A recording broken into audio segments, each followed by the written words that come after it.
Well, thanks for sticking with us here on the Morning Blend Extra. It is National Financial Planning Month, and with the end of the year rapidly approaching, we're now joined by Alyssa Thom from Klaas Financial to help us get a bit more of an understanding in our finances in order. Alyssa, thanks for joining us. Thank you guys for having me. So I know it can kind of feel overwhelming.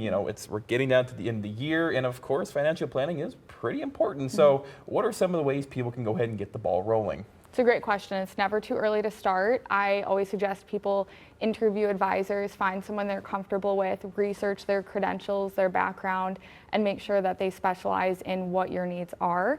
Initially, a good place to start is just by having familiarity with what your spending and savings habits are. Identify your goals and find someone to help you put the pieces of the puzzle together and fill in the gaps as needed. So what are kind of the ideals when somebody's looking for a financial planner, like for an actual person themselves, like what qualities are you looking for? It's a great question. I think a good advisor should help you anticipate and adjust to what life throws your way and to familiarize with your financial landscape. So somebody who can serve as an objective partner to help clarify your mind around decisions. Beyond technical expertise, it should be somebody that you trust and feel good about working with, that has the ability to understand that the person behind the finances so that they are comfortable and competent to help you adjust in real time with whatever comes your way. Okay, that makes sense. So once you actually, find something that you do trust and, you have faith in, what does the actual process start to look like from there? So from there, you would want to start gathering your financial documents. Again, have familiarity with your spending and your savings habits. And just overall, your advisor will look into your current tax situation to help forecast in the future. Everything plays in.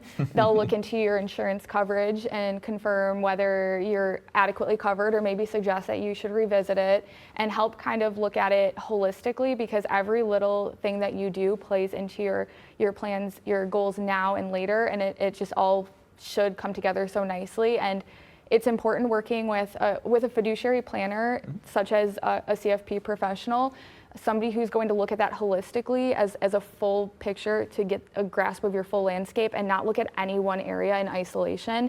That's really the key to successful financial planning and give you the best chance of success for your goals. Yeah, that does make sense. So, as people are gathering their stuff, what documents would you recommend? I know, of course, your tax returns, but, is there other stuff that you would recommend?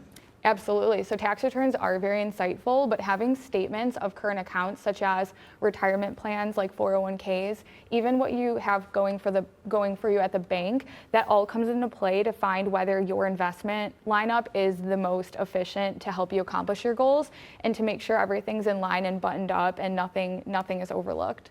Yeah. So kind of how long does the process take? Does it vary from person to person, or like just kind of give, ballpark on an average as, somebody comes in, they have all their documents ready, they found their person. How long does that process then take to actually get a nice financial plan? From the time that somebody walks into our doors, we get working right away. So we don't want to push anything out too far because we know it's front to mind for everybody and we support that, we want that. So our goal is in our first meeting is as much information gathering as possible so that we can help you hit the ground running. With follow-up planning meetings to come, it can vary based on the complexity and the goals each person has. But really, once we have all the information we need, we can pretty quickly, I'd say within the span of a few weeks, get somebody feeling, a lot of the time when people leave that first meeting, they feel good, but it's a puzzle, right? It takes time to put together, get things in place, help tidy things up. So it's a relationship that's constantly evolving, and sometimes it can move very quickly, and for some people, it's step A and we revisit step B once you get step A done, right? It can vary. So you just said revisiting, a lot of stuff can change kind of in a blink of an eye. You could get married, you have a kid, or, sadly somebody might have to pass. So how often would you recommend people kind of review this plan? Is there like specific life milestones or just, generally your basis, or kind of a combination of both? It's a great question because financial planning it's a journey, not a destination, right? So we set forth with our goals for the future today, but there's things that we can't predict. For example, this year we saw the Fairness and Social Security Act. So people received unexpected income this year, and which is a great thing, but it does warrant a time to hit pause and do some planning, right? Some fine tuning. We also saw the enhanced senior tax deduction. So everything that comes our way outside of our control is a reason to pause and look at how that relates to our financial plan. But like you alluded to, there are, marriages, job change, maybe you suddenly decide you want to relocate, Yeah. completely change what you thought your plans would look like. Those are all times to pulse check with your advisor.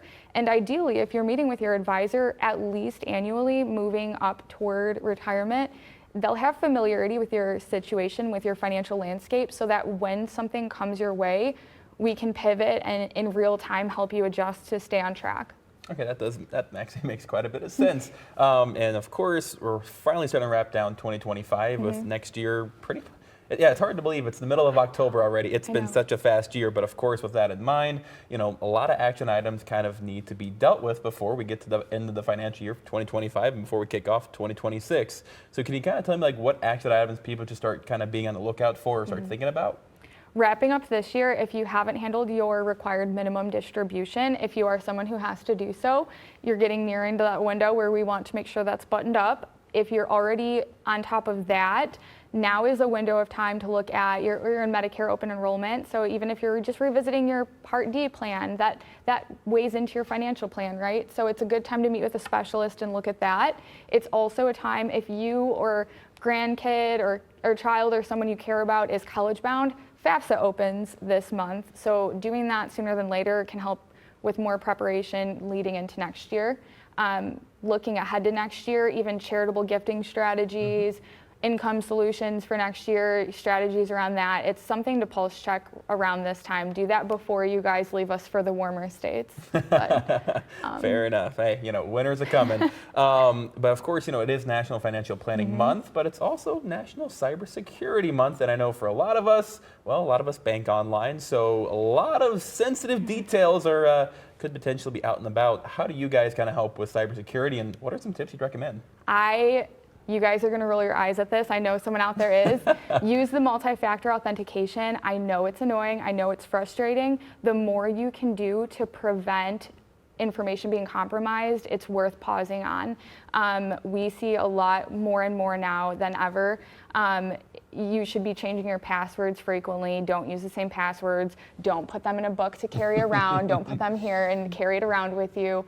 Don't share any personal information. And honestly, I think one thing that we need to all work a little bit better on is being compassionate and being more understanding, so that when somebody calls us, if somebody's using you as a second set of ears and eyes, be compassionate with them, because it's more common than ever. Yeah. And we're seeing even phone, online, fraud's not going away anytime soon. And if somebody's pressuring you on time and they're giving you a time constraint, they're trying to steer you away from consulting people or talking to people about what they want to get from you. That's a reason to pause. And I think it's important that we all feel comfortable reaching out to somebody as a second set of ears and eyes, and can help combat that as best we can. All right. Well, Alyssa, thanks so much for joining us on the show. I know I learned quite a bit. Hopefully the viewers at home did as well. They're Klaas Financial. The information is up on the screen. They're located at 4707 Perry Ridge Lane in Loves Park. Phone number 815-877-8440. And of course, you can go to klaasfinancial.com.